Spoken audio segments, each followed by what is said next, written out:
Assalamualaikum warahmatullahi wabarakatuh.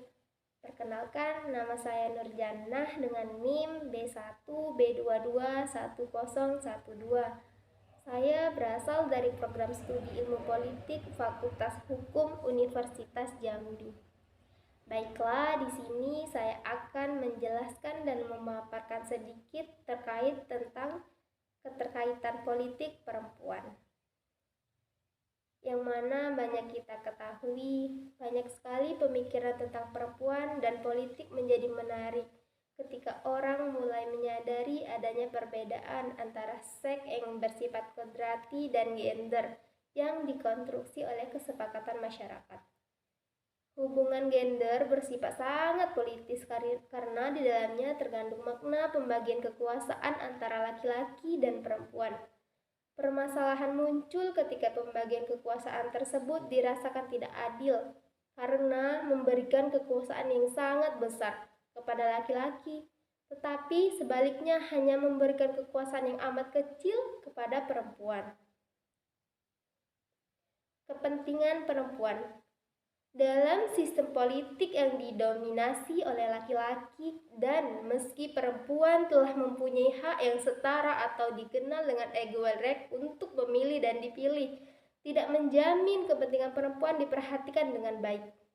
Karena itu, perempuan itu sendiri harus hadir untuk mengawal kepentingan atau politik of races. Sebuah sistem politik yang baik perlu menjamin adanya ambang atau batas keberadaan keterwakilan. Ambang batas atau keberadaan atau keterwakilan yang dikenal dengan threshold present ini merupakan ambang batas jumlah tertentu untuk memastikan kelompok tersebut dapat mempengaruhi keputusan sehingga kepentingannya tidak diabaikan. Kehadiran perempuan dalam politik. Pemenuhan kebutuhan dan kepentingan perempuan mengharuskan kehadiran perempuan itu sendiri di dalam arena politik, politik of races. Kehadiran tersebut diperlukan agar mampu perempuan mendefinisikan atau mengintervensi kebutuhan perempuan, mempunyai status politik yang jelas dalam arena politik, mengawal agar kebutuhan perempuan tersebut dapat terpenuhi. Ketika perempuan berada di luar arena politik, maka mereka kehilangan kesempatan untuk melakukan 3 hal tersebut di atas. Demokrasi perwakilan. Mengapa harus perempuan? Keadilan. Naif dan tidak adil jika sekelompok orang laki-laki mengaku dapat mewakili semuanya, laki-laki dan perempuan. Memanfaatkan potensi penduduk perempuan. Banyak pengalaman dan kepentingan perempuan yang sulit diwakilkan kepada laki-laki. Misalnya saja penderitaan istri yang dipoligami, gender, diskriminasi terhadap perempuan, model, mengubah cara pandang masyarakat terhadap perempuan. Hambatan partisipasi perempuan.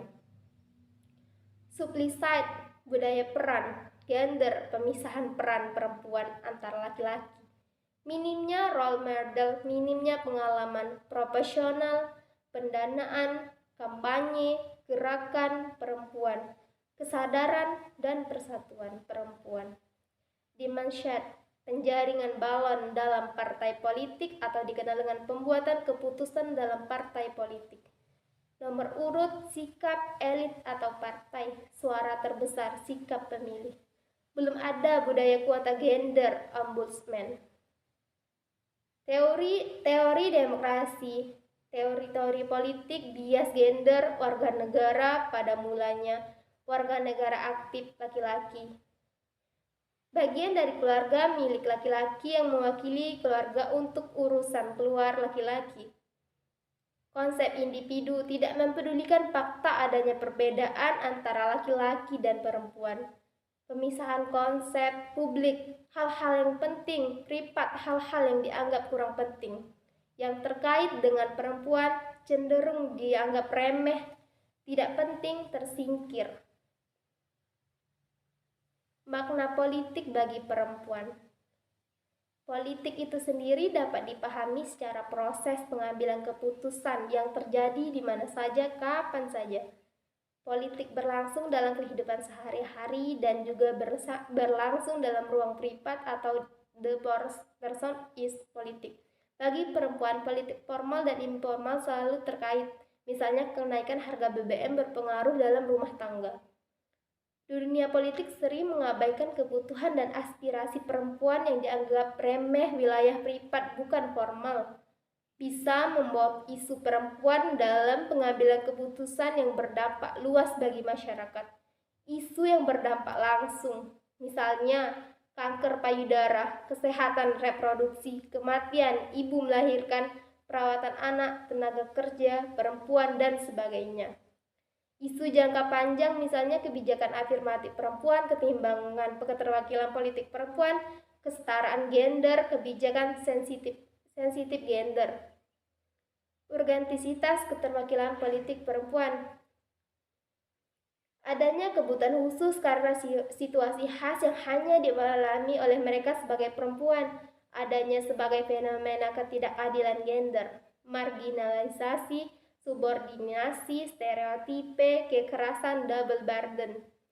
Berbagai fenomena ketidakadilan gender diyakini oleh fenomena gunung es. Personal is politik. Secara teoritis terdapat dua perbedaan utama yang muncul terkait isu represensi perempuan, yakni perspektif kesamaan dan perspektif lektur 2005. Pada konteks keterwakilan politik perempuan, perspektif kesamaan menekankan pemberian hak politik perempuan atas dasar dan jumlah yang sama dengan laki-laki. Sedangkan perspektif perbedaan menekankan bahwa pemberian hak tersebut disebut karena memiliki sifat-sifat atau kepentingan dan perspektif yang khas hanya mungkin diwakili oleh perempuan. Posisi yang pertama mengandaikan bahwa para perempuan yang menerima jabatan politik akan menjadi laki-laki politis. Sedangkan pada posisi kedua mengandaikan para perempuan akan mengubah praktik dan hakikat politik menjadi feminim. Perspektif kebersamaan menempatkan perempuan untuk dinilai atas dasar kriteria laki-laki yang tidak memadai, maka untuk berkinerja secara efektif. Para pelaku politik perempuan diharapkan mengikuti aturan main yang ada.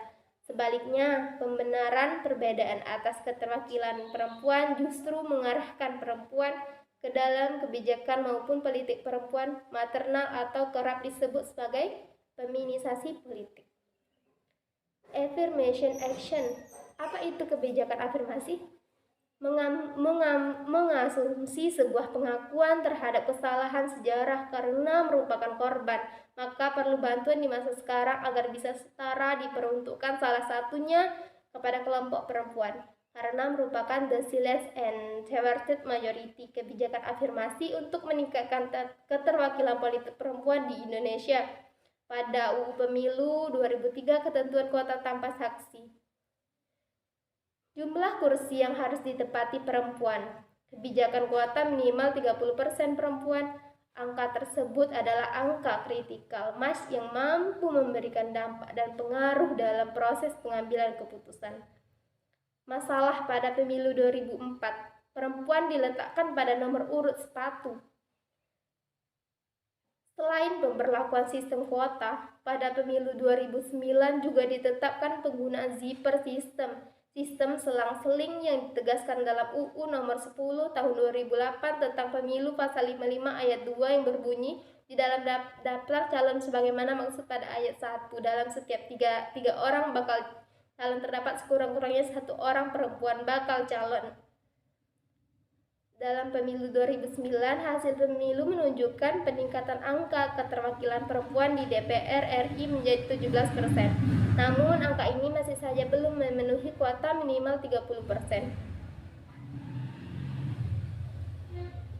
Motivasi feminis laki-laki yang mengkonstruksi masalah perempuan dan gender.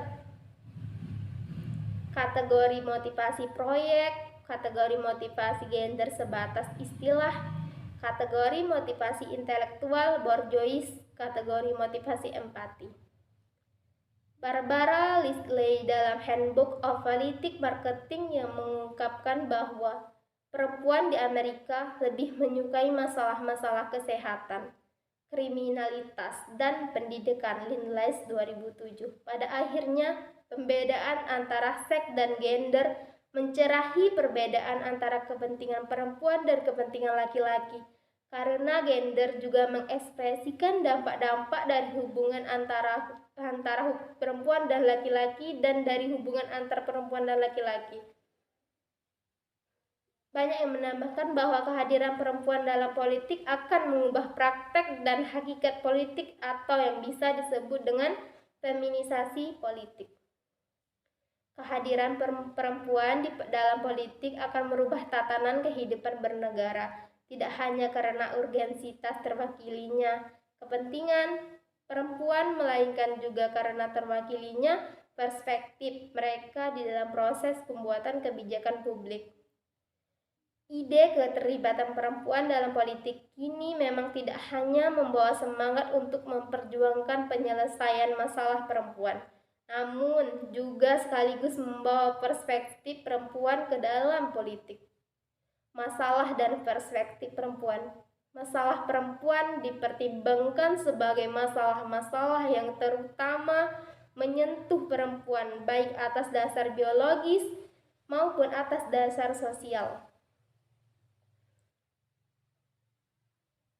Di sini itulah yang dapat saya berikan tentang bagaimana harusnya perempuan itu hadir di dalam ranah politik. Karena di zaman sekarang sendiri saja perempuan sudah sangat banyak tertinggal karena perempuan dianggap sebagai orang yang lemah. Karena itu banyak sekali pendapat perempuan yang sangat diremehkan. Karena mereka menganggap laki-laki itu sebagai yang maskulin, sedangkan perempuan itu dianggap sebagai orang yang lemah. Makanya itu di sini haruslah ditekankan bahwa perempuan itu sebenarnya harus turut langsung di dalam ranah politik. Karena haruslah ada perempuan di dalamnya, karena kita perempuan itu mempunyai hak dan kewajiban untuk berpendapat. Hak dan kewajiban atas semua yang ada pada laki-laki. Tidak perlu hanya laki-laki, tetapi kita sendiri juga harus bisa menyeimbangkan tugas laki-laki di dalam ranah politik tersebut. Sebagaimana telah ada yaitu Megawati sebagai presiden, itu kan dia sebagai perempuan. Seperti itulah seharusnya kita di masa sekarang. Kita harus berani terjun langsung di dalam ranah politik, karena kita juga tidak harus dianggap sebagai orang yang peminim. Kita juga mempunyai sifat yang laki-laki tidak punya, dan kita juga bisa seperti laki-laki. Karena tidak ada yang tidak mungkin karena jika kita berusaha. Itu semua atas jika kita diberi kesempatan lebih. Jika kita telah diberikan kesempatan lebih untuk terjun langsung di dalam dunia politik, maka kita sangat harus menyeimbangkan kesempatan tersebut. Janganlah sekali-sekali mensia-siakannya, agar kita tidak dianggap lemah, agar kita tidak dianggap sebagai perempuan yang tidak langsung di dalam politik. Seharusnya kita harus seperti laki-laki, yang mana banyak sekali di zaman sekarang laki-laki selalu yang ini. Walaupun yang mana kita ketahui laki-laki seorang pemimpin, tetapi juga kan kita harus tahu, kita sebagai perempuan bisa juga kita yang mewakili dalam dunia perpolitikan. Di sini semuanya telah dipaparkan secara jelas, yaitu perempuan harus turun langsung di dalam ranah politik. Tidak hanya laki-laki, kita semua sebenarnya sama setara, asal kita punya kemauan dan mempunyai niat agar semuanya terwujud. Walaupun tidak secara langsung, tetapi sedikit demi sedikit kita bisa seperti laki-laki tersebut. Nggak ada yang tidak mungkin jika kita mau berusaha. Perempuan haruslah bisa seperti laki-laki agar kita tidak dianggap seperti laki, agar kita bisa dianggap sebagai maskulin juga. Walaupun maskulin sifat kerasnya itu hanya terdapat di laki-laki, tetapi kita yang mempunyai sifat lemah ini tidaklah harus tidak bisa ikut di situ, tetapi kita memang harus di situ karena kita mempunyai kesempatan yang telah ditetapkan. Telah banyak dipaparkan kalau perempuan itu harus mempunyai sifat keterkaitan di dalam ranah politik. Baiklah, hanya itu yang bisa saya sampaikan di sini mengenai tentang keterkaitan politik perempuan. Jika ada perkataan saya yang salah, saya mohon maaf. Lebih dan kurangnya saya mohon maaf. Terima kasih. Wassalamualaikum warahmatullahi wabarakatuh.